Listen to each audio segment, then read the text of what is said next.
coming here. I'm Peter Goji. Welcome to the gallery. And I'm going to do the talk in English, even though we have majority German speakers here today. But I wanted to welcome you all here. And I'm going to go ahead and introduce Lisa Moravec and then Marlene Bart, our artist here. And I'll let Lisa introduce our artist.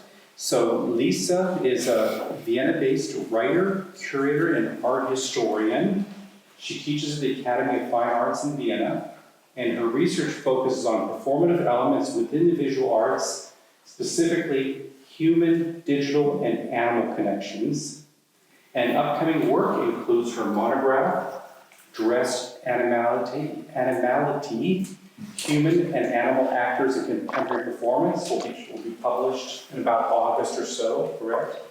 And she's also doing an exhibition on the artist Rose English for the Museum of Modern Art in Salzburg, and holds a Ph.D. from the Royal Holloway University in London. And with that, I'll let you go ahead and introduce Marlene, and we'll go ahead and start. Thank you all for coming.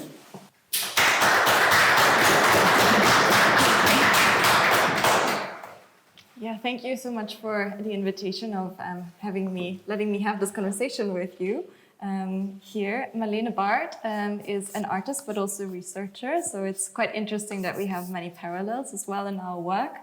Yeah, we'll talk more about the artist-researcher, what that means. But just to introduce what you've done so far. So you studied Freie Kunst, so fine arts at the Hochschule für Bildende Kunst in Braunschweig. And also at the Villa Arson École Nationale Supérieure d'Art in Nice, and at the Art Center College in California. And then in 2023, Marlene completed her PhD at the Bauhaus University Weimar, and then 1 year later, in 2024, this year, her book was published, Das Künstlerbuch als multimediale Enzyklopädie, visuelle Schnittstellen in Buchprojekten aus Kunst und Wissenschaft. It was published with transcript. And you also founded the transdisciplinary book series Atlas of Data Bodies, also with transcript. And from 22 to 23, you worked as a managing director at Extended Reality Berlin-Brandenburg, and you also built networks within the XR community, which is also feeding into the work later on in our conversation. And you've had solo exhibitions, one of the major one, Tier, Anatomisches Theater und Museum für Naturkunde in Berlin, and then at Spazio Norbert Sallenbauch in Venice, also some works here connect to that, and then at the Sprengler in Hanover, at the Art Quarter Budapest, Meter 4 Gallery in Hanover. These were the solo exhibitions, and then several group exhibitions, for example, Unleashed, Utopias, VR Art Prize, Haus am Lützowplatz in Berlin, then My Private Paradise, Kunstverein Ludwigshafen, then also Anderswo ist hier, Art Center Gallery in Bristol, and also the 87th Autumn Exhibition at Kunstverein Hannover, just to name a few. So yeah, and thank you all for coming. We are sitting in front of Marlene's tower, the Tower of Babel. So that's not the title. It's not the title. No, it's not the title. But yeah, we see it has a structure. It has found a structure, and the objects that we see inside really nicely represent Marlene's approach to work as an artist, as a researcher, focused on knowledge, image, and object productions. And when we first started to talk in more detail, one object that I found very interesting, I don't know, for the ones who walked around before, also have a favorite object maybe so far, one that he or she finds more interesting. But what particularly struck my attention was this tiny bronze, it's not bronze, a cast work, which is an animal figure, and it's called Magna Mater. It's a work from 2018, so one of the oldest works in this collection of works, and the latest one is from 23. Yeah, can you tell us a little bit more about how this work kind of provides a base for the later objects that you made? Yeah, thank you so much for the introduction, and thank you for being here. I think it's really interesting that you picked that work also as a starting point, also kind of like intuitively maybe, because this sculpture was really important for me because actually I have a background more like in painting and printmaking, so two-dimensional media. But at some point I realized that I'm more interested in certain concepts, ideas about nature, ordering, systems, and so on. We're going to talk about that. But it was, quite interesting for me to step into sculpture as someone who comes from a two-dimensional medium. And that was also one of my first sculptures that I made. And working with those type of like animal representations was interesting for me because I have a big interest in encyclopedias and collections. So books are also very, very important for my practice. And for example, cabinets of curiosities were for me, like when I found out that this had existed like hundreds of years ago, kind of like physical representations of encyclopedias. And I got especially interested in the representation of the natural world within those collections. And then something started. So I started before collecting images, but then I also started collecting objects. I mean, you also see that there are some bones in that tower, and I think maybe some of you also have collections. I think it's quite a natural approach that many people have, start to collect something. Also children collect things in the nature. So I started collecting in the nature, and this sculpture is based on a real animal. So it's a cast of a real marten, and I found that marten right after he was hit by a car. So he was most probably a roadkill. And I saw him, and I saw that he was like, I didn't knew if he was dead or not. I kind of like also wanted to check on him. So I picked him up and took him with me, and made a cast of him. I don't know if I should talk that much about the process, how I did it, but it was a very intimate and interesting experience. Also kind of like, not just like looking at that animal material, but also touching it, feeling it, also feeling like that there's a big amount of respect for that animal, even though it's dead. And I might know like, it's not feeling anything anymore, but still this is like a whole body this animal has lived a life. So I also picked this like black resin to create it, and also kept a kind of like dust on its skin, because I like that visual connection to maybe like mummies or casts that were created during the Pompeii catastrophe. Basically like human casts. And so the sculpture happened. Mm-hmm. Yes. So it's an old, like one of, I think, the oldest sculpture in the installation, but a very important starting point for all the works that happened afterwards. Yeah. Mm-hmm. Before you also mentioned that it was a very intimate process of you shaved the animal, right? Yeah. So you really got into it and the materiality of what it means to work as a taxidermist. Yeah. And I think that is really interesting, that crafts-based approach that is underneath the surface of the perfectly artificial objects that we're seeing here. Yeah, and you also have to kind of like overcome yourself, because I mean, many of us like consume animal products, for example, but I mean, it's not a secret that like humans in general get very like out of touch with nature as a whole, but also how we like deal with like animal products or animal bodies. So kind of like, yes, I had to shave him also to make a cast, because it was not possible with him having hair. So I like felt his skin. I also like realized how his skin is maybe like changing, how his body is changing. So it was like, that was very, I think, intense experience that also made me then reach out to professional taxidermists that worked in the Natural History Museum in Berlin. So I was really interested, like getting in touch with them, learning from them, and also get some professional guidance working with within the field of taxidermy, and also see how they approach that as people who do that as a profession in the context of a museum. Yeah. Mm-hmm. And were there parallels that you could see or identify with the taxidermist working with objects and you with your artistic approach to basically creating objects that for printmaking, because that's also in the other room, for example, that we see, where you could see parallels between the two worlds, the natural history world or the art historical world in a way. I think the biggest parallel is definitely the tacit knowledge. So like this is something I'm also very interested in. So that means like in knowledge that is not like verbalized, knowledge that's kind of like in your hands. And I think every artist who has done a sculpture, a painting, a print, whatever, knows that feeling. And this is, I think, something that really like connected me with the taxidermist.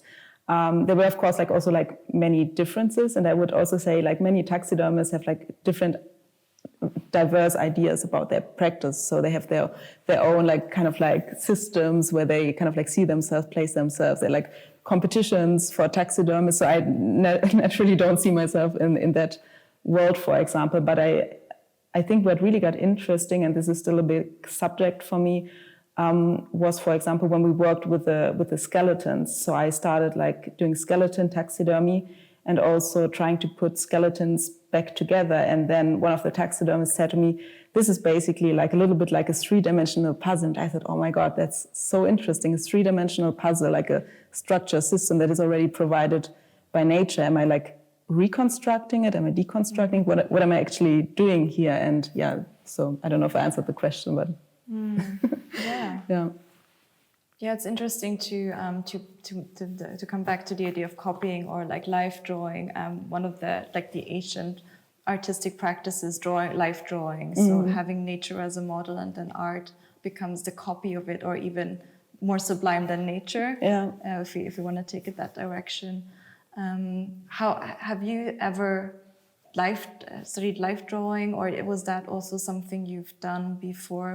In the print we can see also an artistic approach that focuses on reproduction. Yeah. In a sense, so it's trying to create something that relates to in the real world. Yeah, I think it's also a bit like in my case, so it's connected to my education, because I have I would say I have quite traditional education also, because I started with the medium as painting.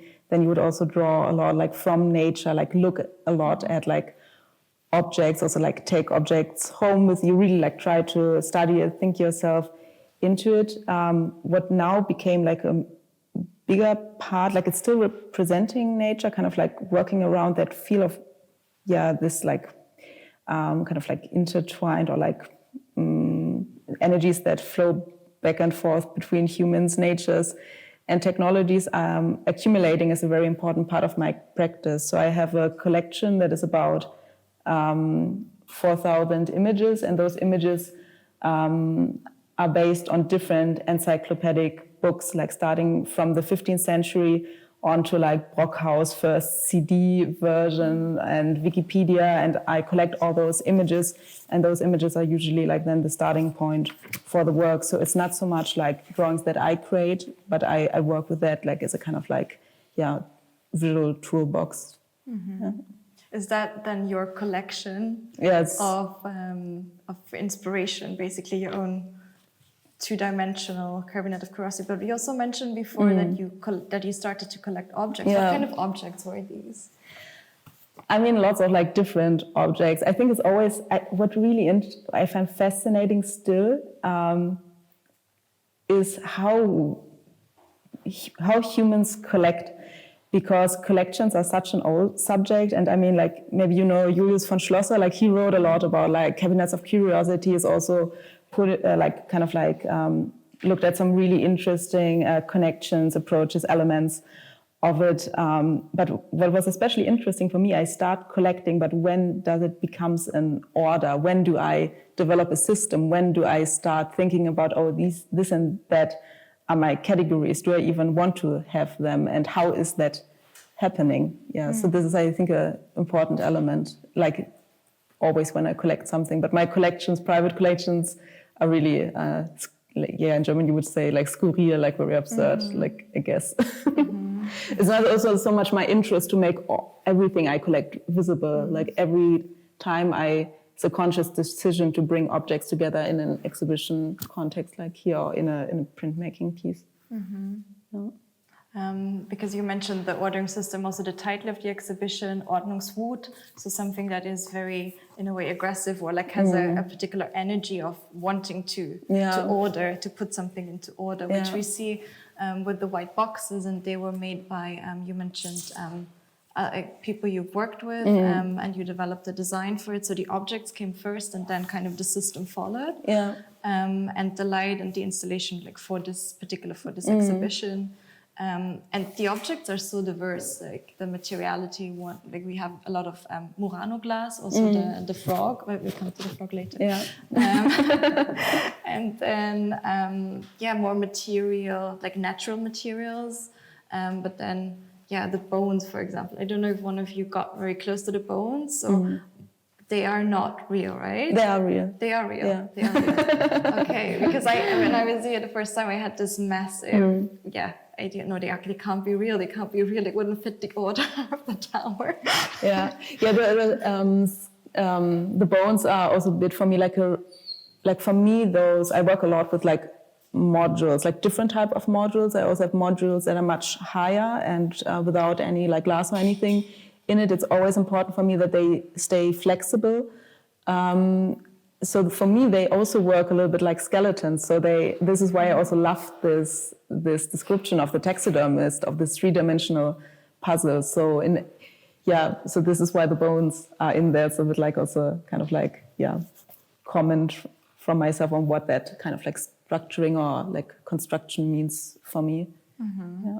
And you randomly found the bones? It's a secret. Because it's very difficult to get hold of real bones. Yeah, but if you kind of like dive into that world of taxidermy, you discover more and more like places and possibilities to find bones. Okay. The dinosaurs as well. I mean, they are like quite funny. They are not real. Yes, our friends. I get asked that quite often, like if they're real dinosaurs. And of course, the ordering system and the preoccupation with the natural world takes us back to Marc Dion, who you also reference in your book, in your thesis. But then also, your work really makes me think of Damien's Hirst works, like the early work of the medicine cabinets, for example. And he has critiqued it also for the capitalist like ordering system and the camo industry that sits behind, the pharma industry that sits behind it.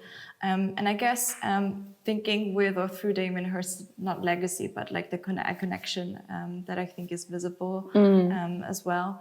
The kind of the lineage of the workflow. It's interesting that you work with the latest technologies. What I mean by the latest technologies, like 3D printing or 3D scanning, so objects that already exist as well, and then you create your own objects based on that. But also, it's not one-to-one, as I understood it. Is that right? When you do 3D scanning and printing, it's also working as a model in a way, right? It depends on the work. Yeah. So you have different approaches to how you use it. And how did you start using it, or what drew you to that technology or technique, artistic technique? To the 3D printing? This is actually in the context of those objects that are 3D printed here right now, like in the tower. It's quite simple, I would say, because the VR piece, Theatrum Radix, is something I worked on for like it was part of my Ph.D., but I still wanted it to function autonomously as an artwork. So the whole like PhD period was about 4 years, and I would say the main production time on Theatrum Radix, the VR piece, was 2 years. And then it was important for me to transfer that into physical space, not just like kind of like making a VR piece, but since I have quite a analog background, transferring that into an exhibition space. So then this like big solo exhibition at Anthropocene Theater happened. And the 3D printing was basically the best way to bring some of the elements in the VR work that really have been born in the digital space to the physical world. And that was the reason why I decided to use the printing. We work with different material for the VR animation, like partly with CT scans from the natural history museums, partly with renderings that were based on sculptures that I made. I also part of my archive are not just images, but also videos, like education films, like textures from that. So, I guess not everyone has seen the VR work yet. It's all the objects that we see here, but also in a different order. Not all of them, but the 3D printed ones, they all are part of the animation. For example, this, unfortunately, I don't know the English. Oh no, the biological name for this animal, or what it's supposed to be, is Pipa, which is in German, it's Wabenkröte. And this appears in the second chapter, for example. So I was very interested in the kind of way they give birth. So they have these holes on the back. It's very flat type of toad, and then the baby toads basically come out of the back, and that's the end of the second chapter. Yeah, and this is the exact toad that is in the VR animation, just rainbow colored. What your work is proposing is an interesting kind of way forward from the natural and art binary, in a way creating a hybrid form of the living world, right? Yeah. Which takes it to a meta level. Also, kind of what your book does. In a way, you take the artist's book or the research that you've done. I mean, I think it's also so interesting to think about chains of representation, because I work with those scans. For example, I also scan a CT scan of a honeybee. But when the scan was taken of that animal, it was already dead. So, but then people wander through these natural history exhibition, oh, it's so great, all the animals, but we're also looking at dead animal bodies there. And then the scan is happening, and then the scan, it's whole new type of representation. And then not just me, but also other people work with those scans. But what, for example, I'm doing, I reanimate the scan, so it kind of comes back to life. But I think those ways of working with the representation of animals is really interesting. And it's not only happening in technology; it has always been happening. And I think it's interesting to ask yourself, why are we constantly doing that, working around the animal bodies and kind of Do you have an answer why the animal body is so present? I mean, I think what is an interesting concept is for sure that the human is incomplete, and that we are searching in the we as humans, as species, are incomplete. This is why we have to produce culture to kind of compress somehow these things that are missing. So we search them also in a way in nature. So there's kind of fixation sometimes on animals, that this is maybe also search for something, for attributes we admire in a way, or we would like to see ourselves. Yeah. I like that idea, but I don't have one response to that. I think it's definitely interesting to think about it on a philosophical level. But of course also, I mean, you can look into biology, and there are a lot of cross field collaborations that get interested in that now, and I think that's really exciting. Yeah, from an ecological perspective, it makes total sense to look at evolution and how that is also visible in the arts, despite it's being focused on culture, whatever we understand as culture, or the artificial object. I think it's interesting to see, for example, these two objects in front, the high school nightmare, the dissecting frog, which is something people in the States, I've learned, do in high school. So I don't know if one of you has done it here.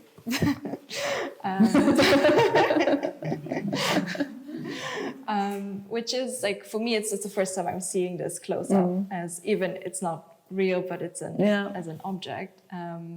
And the statue on top is it's a Greek a sculpture that it's a hybrid. You've mixed two together. How did you get to this idea of mixing Diana with the head of the Medusa in a way? This work is, I think, in many ways, this is actually, it's also a reason why it's not in the tower, because for me, this work is also a starting point for a new work complex that is about to begin.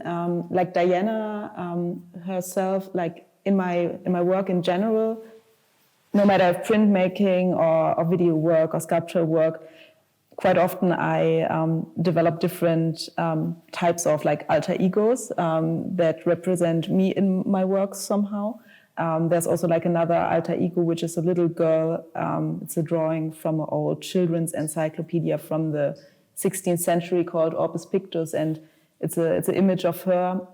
She's like also like she has blonde hair, and she's sitting there like this, and she holds a string in her hand, and around that the string is like tied around a bee or a fly or some kind of insect, and she's like watching that, and it looks like very like romantic, like a romantic drawing, but at the same time it's also a bit like you don't really know what is she going to do with it, and we know like also children can be sometimes quite cruel with animals.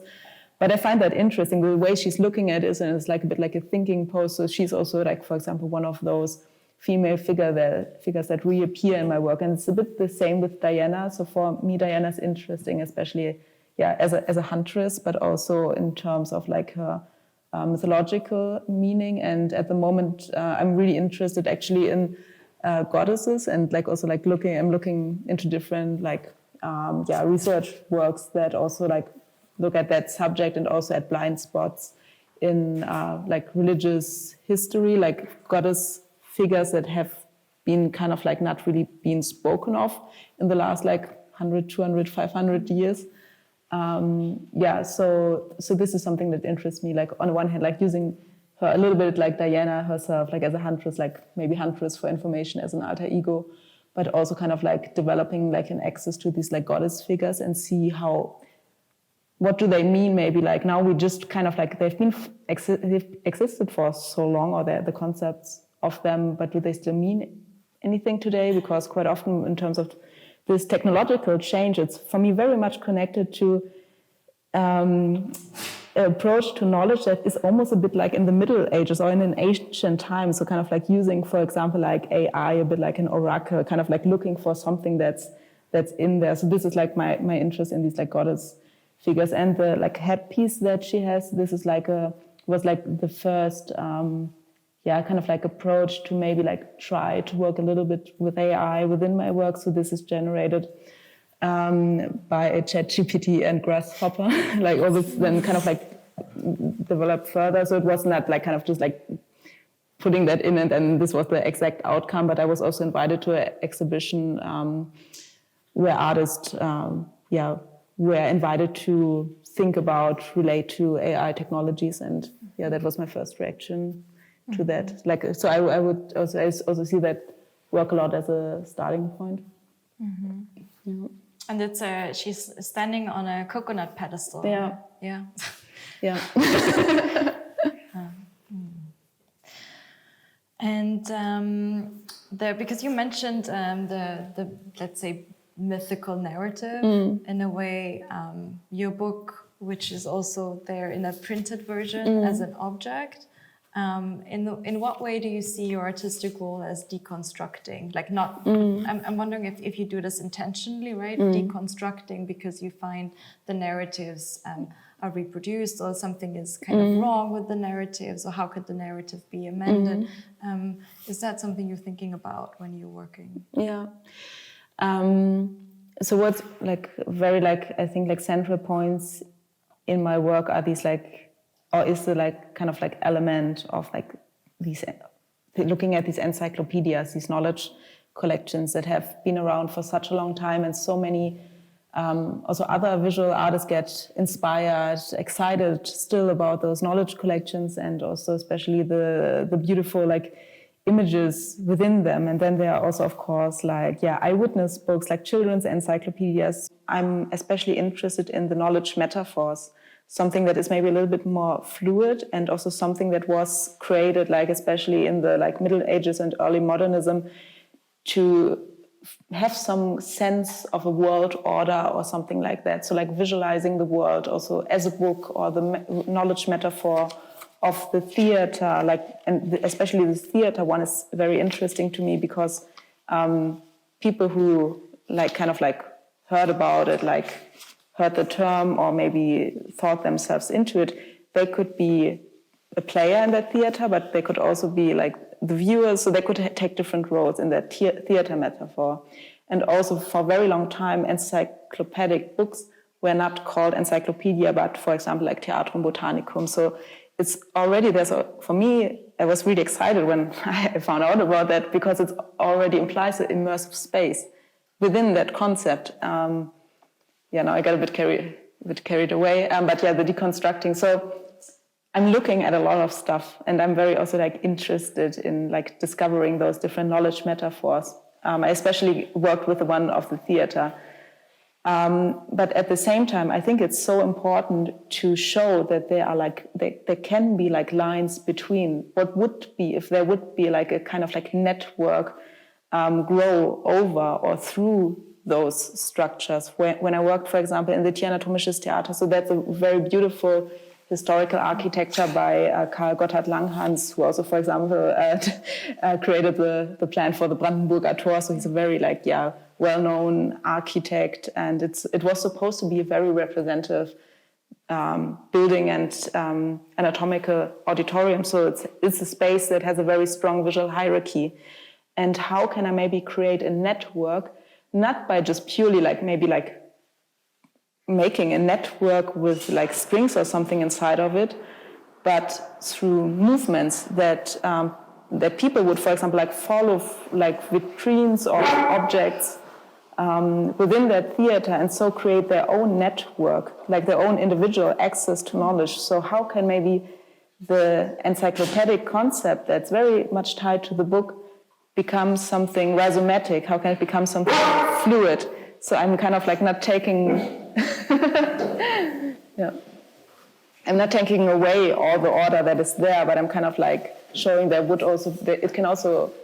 can also be like networks and different ways of like knowledge metaphors that we maybe are not just brave enough to use yet. Maybe we need a little bit of like extra support of these like sometimes hierarchical knowledge systems. So I would say my deconstruction approach is a soft one.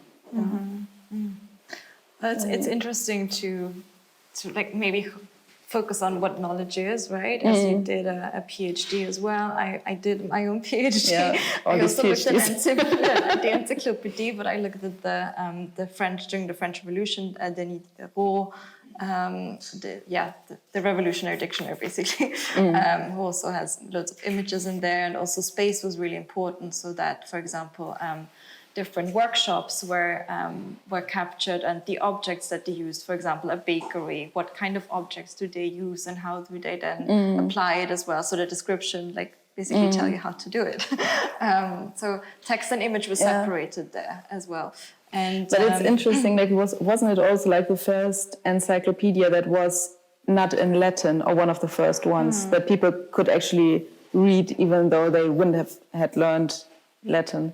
It's also, there was a big like discussion around who is writing the entries, because naturally people would have thought that the people who were practicing, they should write the entry, the text to, for example, the workshop, because they know what they're doing. But then some people came and said, oh, well, the historian should do it, not the artist. Yeah, really, I don't know the practitioners. Why not? Who is the best to like describe what is going on? And I thought that was extremely really interesting, because then, for example, with ballet, what I looked at, one of the case studies, the ballet master wasn't invited to write it, and he was extremely upset. Like, why is the historian writing this? I'm the practitioner. I'm inventing the art form. Yeah. So, and I think that's something that the hierarchies are still so much in place today. Yeah. And I think PhD in practices are kind of working against that, but it's also very problematic in the sense of what are you then contributing to? Are you contributing to science, to pure the idea of knowledge that we have, or is it Is it an artwork that is creating something in a different form? Or exhibition making is also part of your book, right? That is also creating a new order and creating a new, drawing connections. Yeah. Do you see yourself? It's a stupid question, I know, but it's interesting to like test it. Do you see yourself more as an artist or as a researcher? Is this important for you as well? I guess like here now you're an artist, right? You're in an art gallery, your objects. I feel quite often it's not so much like this definition question. It's not so much important for me, but more the person who's asking for a response, who really like maybe has an interest, or like maybe it's like maybe themselves are thinking about where to kind of like place themselves. In my experience, like practical experience, always much more productive to not place yourself too hard somewhere. If you really want to move something and create something new and innovative. Like I've encountered like this discussion like a lot, of course. And I think for me, the like artists doing PhDs, there's something very empowering about it. And I see and feel the need amongst other artists to express themselves, not only through their work, but also through words, because in the end, I mean, we're communicating with words like all the time. So this is like our common language that we all share. It's maybe, could be something like it's a communication baseline that everyone is like, or many people are capable of using. So why not using that too? And if you look at like artists, for example, like I really like the interviews that Max Ernst gave about his surrealistic work and this like frottage works. It's genius, like what he's saying, like, and also he has like quite a big reference system there. So I feel there has always been quite a lot of like research within the art field. Now it just becomes more visible. And I also think maybe it's about that freedom that you don't contribute to a knowledge field that already has its strict like boundaries, or like, but more to something that can be, that you create something that can be applied to different disciplines. Like I feel like this is why I'm also interested in this concept of encyclopedias.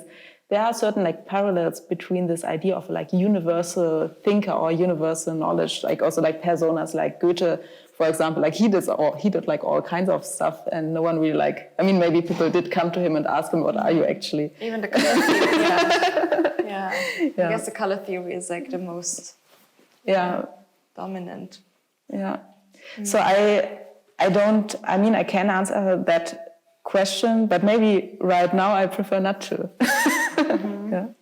Would you then, would you like to be called artist researcher or just artist? I mean, I would say maybe like today it's up to you. There's also like a really like a reference that I also have in my book. It's Michel Foucault, and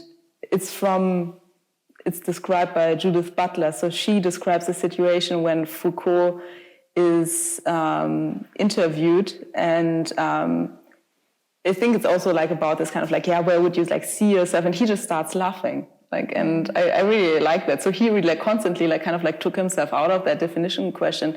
And if he defined himself, then he created new roles. And this is also a little bit what I do.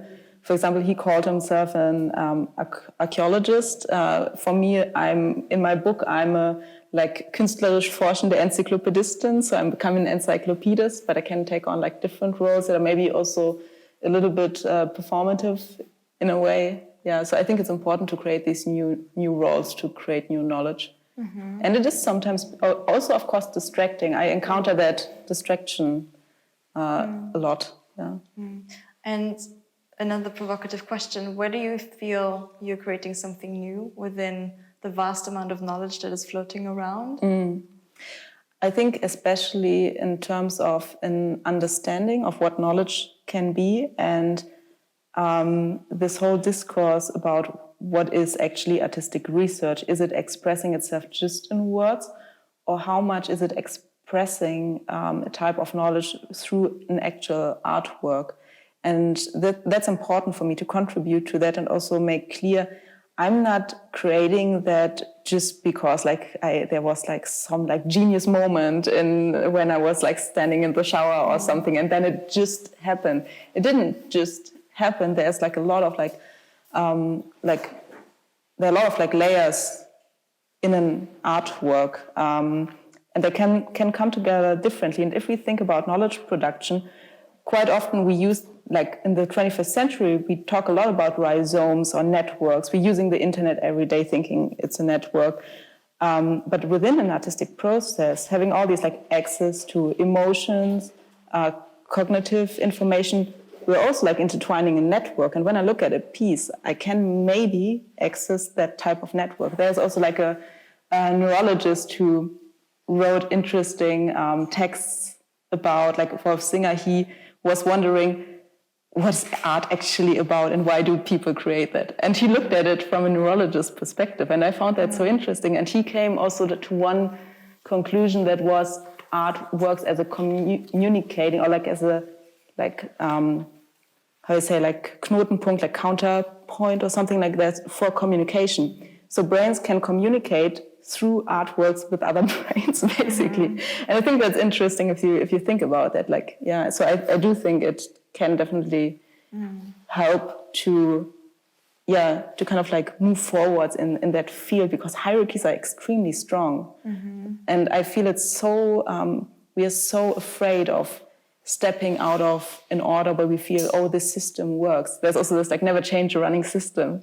Really? Like, should we really never change a running system? But that's a good commentary to maybe return to the tower, where, like you mentioned the study, but also can animals create art is a very big question in animal studies, and that is also then asked in art, like in terms of creativity, how are humans and animals kind of related, or how do they coexist, and what distinguishes them from each other as well. And with neural networks, which is rooted in cybernetic theory or cybernetics, an invention in the mid-20th century, where the neural networks communicate with each other, or if something is uploaded now onto a digital platform, it's a circuit in a way, but is it an open system or a closed system? Yeah, that is I think the main question. Yeah. But the animals are also the focal point of cybernetics in a way, because the animal studies provided the base for human studies, and then how that knowledge can be trained onto computational machines, so computers, when it all developed slowly. So I think it's a very rich, like, soup that we're cooking with. Yeah, but I feel we're just starting to touch that right now. So there are a lot of like new fields emerging at the moment within different areas of research, and I think there's also a quite big interest and also motivation to start more and more transdisciplinary collaborations. And I think this is expressing a desire that we maybe, okay, I'm not saying like all the knowledge that already exists or all the system that exists are bad and we should not use that anymore. But maybe we just organically reached a point where we maybe need to encounter like things in between, like step a little bit out of those kind of like categories we use for such a long time within knowledge, to really like progress with knowledge. Because I'm also like looking, like in the book, I'm also looking at examples like Buffon's Encyclopedia or Carl von Linné. And back then this was like, oh my God, like he found this amazing taxonomy and everyone thought, oh, this is like the state of the art and will like stay like this forever. And this is like everything we need to, like categorize the nature around us. And now we look at it more as like, it was very important when it came out, and still it had an impact, but we're not using that one-to-one anymore. Yeah. But dictionaries or encyclopedias are also extended, right? Yeah. So new entries come into, or we're not in the age of discovery anymore. During the Renaissance, where art and science was much more connected, the anatomical studies were important for scientists to understand how, for example, the human or the animal body work. But then it became also an art form in itself, because there was this entanglement and it was not able to separate it. With more recent technology, where we look at the hype around AI, and 3D scanning, printing, when no one has really a definition of what that actually means. the parameters are still, we spoke about this before with Peter, that the parameters are still very open. Yeah, absolutely. And that's also why it's interesting that you like naturally in a way integrate these technologies in your ideas of what does a system or an order actually mean, because it's fluid, it's never static. Just because the book exists, it's it demonstrates a process, or it came about at a historical moment in time when it was the status quo. Yeah, absolutely. I also really like that idea of like an encyclopedic paradox. So it's, I mean, originally they were supposed to be like universal like sources of knowledge, but of course once you've completed it, it's already outdated, and it's never, of course, it's never complete. And yeah. And I'm curious, what will your next objects? Are they objects? I feel I really like also within the last, especially the last 4 years, and this deep phase of like research, but then also at the same time artistic production, I stepped away from doing like one object that stands for one idea. I'm not excluding that. It is possible that this is happening. But right now, or like since last year, I'm working with a researcher who's based in the Netherlands, and we are looking at interpretation systems for EEG data, incorporating like historical EEG information, but also thinking about like how is the development of EEG data in terms of like pattern recognition and AI, and what is like the perspective of that. And but this is like a collaborative project, and this will probably, or more, this will lead to like several different pieces. But I also have to keep it a little bit of a secret because it's not out there yet. It's also important to protect the artwork.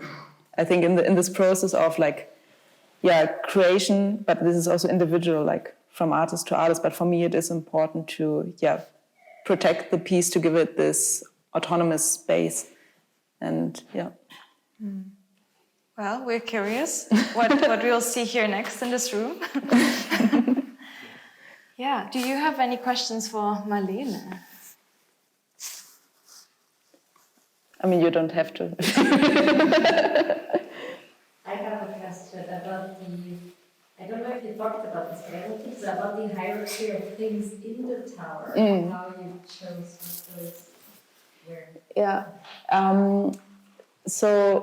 We haven't actually talked about that much, about the tower as a kind of like, what it is, or like how it looks like, because of course in the way it is a tower, so it has a top and a bottom.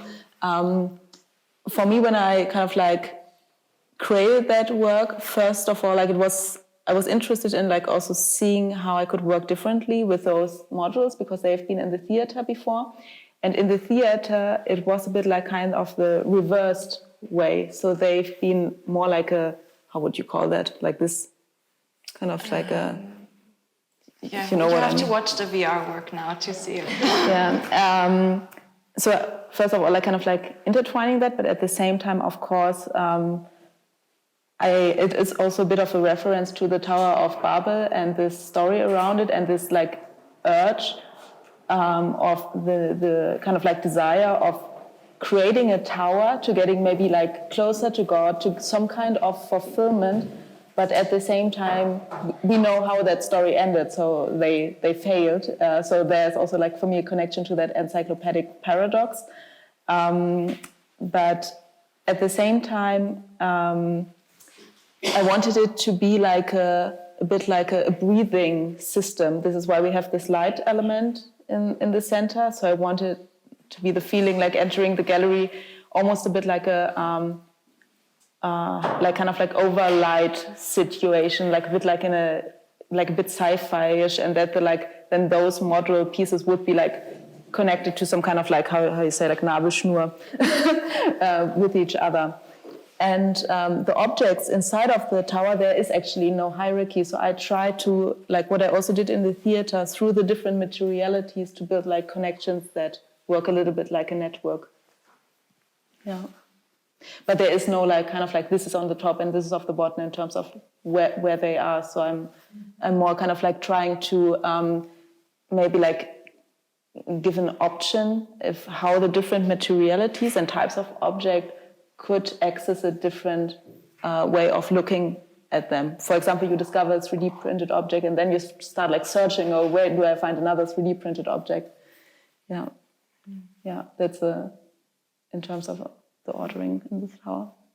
Yeah, so there isn't one. I was also like, my favorite moment, I have to tell that, in the theater, when I had this theater installation, there were little labels in the back of the modules, and I developed like a kind of like a bit like a surreal system. And the first word would always be radix, like Wurzel. And then there was like a man coming to that exhibition, and he was obviously like not really interested. So his wife wanted to look at the exhibition, so he sat down in the theater, and he was like really like, and then he started like reading. And he looked at the object, and it was like a mineral inside of it, something that I learned from the Natural History Museum. And he said, "But radix doesn't means what's in there." And I found it like so nice because, yeah, exactly that's the point. But like this moment where he's realizing, first of all, he's realizing he knows what radix means, so he's kind of excited about that. But then he's realizing it's not radix in the box. But yeah, it might sound simple, but yeah, these are the moments I'm interested in. Kind of like offering order, but then taking it away again. I think. I wanted to ask how you decide for each piece what material it would be. Yeah, it has they have different origins. So for the 3D prints, it was that reason. So that was the most direct translation from the VR piece. For some glass pieces, they've been actually there before the VR work, but at the same time, they've been the starting point for the VR work because I had a scholarship in Murano, and I had the chance to work with glass blowers. And at that time, when I was in Murano, I was very interested in the like mating rituals of different animal specimens. And then I came back to Berlin and started getting interested in VR and was thinking about how can I realize this artist book as a multimedia encyclopedia. And then, for example, we started doing renderings of the snails, and the snails also became a starting point. They're one of the like kind of like, I call them like chapter portals for the metamorphosis chapter within the VR work. So yeah, so this was like kind of like a chance that I was given to work with the glass. And I think that's, it always really depends on the object and the idea. Like with the Martin, I knew I wanted to create something that feels a bit like these like casts from Pompeii. So like black resin felt like a material I could realize that with. Yeah. Yeah, or for example, the spider up there with the brain, this is an important piece for me because this is like this combination of a sculpted, stylized like glass brain, like a human brain, and the 3D print is based on a CT scan of a cross spider from the Natural History Museum. And we were like thinking a long time about how can we make it that you actually see the legs through the glass, and then we decided with the glass blower that we would push holes in the glass to then like make the CT scan of the spider fit so it would actually like sit in the brain. There was another question. Yes, so I'm interested in the question like what is art and what is science, and I want to ask you when does art start and when does science start, or how would you answer that? I mean, like also knowing like what was really interesting for me as someone who has like visual art as like the first education that I did, but then through the PhD I was entering really like a different world, you know that word, and like so-called science, or like maybe also I think this like whole like academia works absolutely like contradictory sometimes to what you experience in your art studies. Because in your art studies, you're so extremely free, and quite often you also don't discuss that much why you did something. You kind of like talk about why you did something, but very, very differently. And also I feel there's a particular language in like kind of like in the science field, that is also depends a bit like on the culture, where this is all also diverse, of course, but there are still similarities. So in the end, that leads to fields that have different reference system, and I think that's one of the main differences. And I think like if you work like in between, it's about like kind of like learning how to translate between these different reference systems and where there can be something interesting. Of course, on the other hand, that science has a like very like strong reference system within itself. It's also possible, for example, like when you publish something, you contribute to a field that already exists, that has its own discourse. And in art, this is a little bit different, I would say, because you work much more fluid. So you don't have this need of positioning yourself as quickly as in science. But maybe I would also be interested actually how you would answer that question. I think you're right. Like that you described, you're contributing to a discussion and to something that has a field, right? And I have the feeling, because I work interdisciplinary, the moment you're interdisciplinary, you lose your home. Because there is no mothership anymore, like that you can anchor yourself onto, and then everyone goes, oh yes, of course, this is important for all of us, or it's really needed for the field, right? And I very often I feel like when you go into more unknown realms, then it becomes difficult for different disciplines to understand what you're doing. And when I read your book, I felt, of course, I can understand it, and I can understand it from your position, right? Because I would also be like, it's a lot of knowledge in there, right? It's a lot of work. You can see that. It's like you're completely like a desire to like make sense of everything. But then it's, as an artist, it's extremely impressive. As a researcher, I guess it's a very different tone. It's a very different approach, and I personally really prefer knowledge, let's say, transmission that is more accessible, like the public intellectual or the public speaker, or I mean, objects speak to us as well. I think it's just a question of definition. Yeah, absolutely. And I love the question about the hierarchies, because I feel it's still so in place everywhere, and we can't, like, are we reordering the world? Are we thinking back to the communist idea of rechanging the world, right? It's a similar approach to world ordering systems in a way. I don't know. So I have a follow-up question on this one, because when you were talking, I was thinking of this Teil des Ordnungswut, to order something, for me, something, a concept of the intellect. So it's not an emotional process. So for me, on the one side there's the science, and the intellect and the logic has a much bigger role in the sciences. And in the arts, there's also, you said, there's this network of references, and yourself is also a reference. So my question now, where is yourself here? What does yourself, what role does your self play here in your art? Sorry, I said the word. In your exhibition.